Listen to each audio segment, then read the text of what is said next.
আমি অফিস জানাইছি, আমি টিভি জানাইছি, আমি জানাই দিচ্ছি। তারপর গণমাধ্যম কর্মী জানাইতাম না।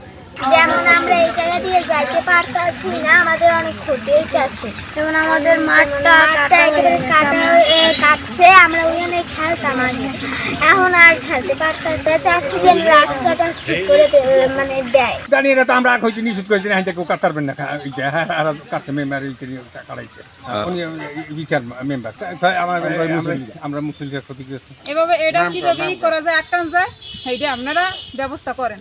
বাচ্চারা যাইতে পারে না, এই পানি নামাইতে আছে, স্কুলে পড়িয়ে যায় নাকি, কত ক্ষতি, মসজিদ আছে, স্কুল ভাঙ্গে পড়ে। এইখানে পানি নামাইবে আমি জানি না। আমার এই প্রতিষ্ঠান কারিদাসের আমি 5 পুষ্কুনিতে মাটি দিয়েছি, গতবার 5 লক্ষ টাকা মাটি দিয়েছে কারিদাস। সামনে একটা মসজিদ, আল্লাহর ঘর। এই আমি বাজারে গেছি, আমি বাজারে একটু সকালেই যাই, দুপুরে খাইয়া এই খায় বেকু ঢুকাইয়া কাজ করি হেলেছি। সবুজ জমাদার মেম্বার, তোমার মেম্বার। হ্যাঁ, বাজার দিয়েছিলাম আমি না, আমার পোলায় দিয়েছিল, তুই কেটা, তোর জায়গা আছে, জমি আছে, তুই ফাজিল কমে বানাইছিস, ঘরে অকত্য বাসায় গালাগালি করে। আর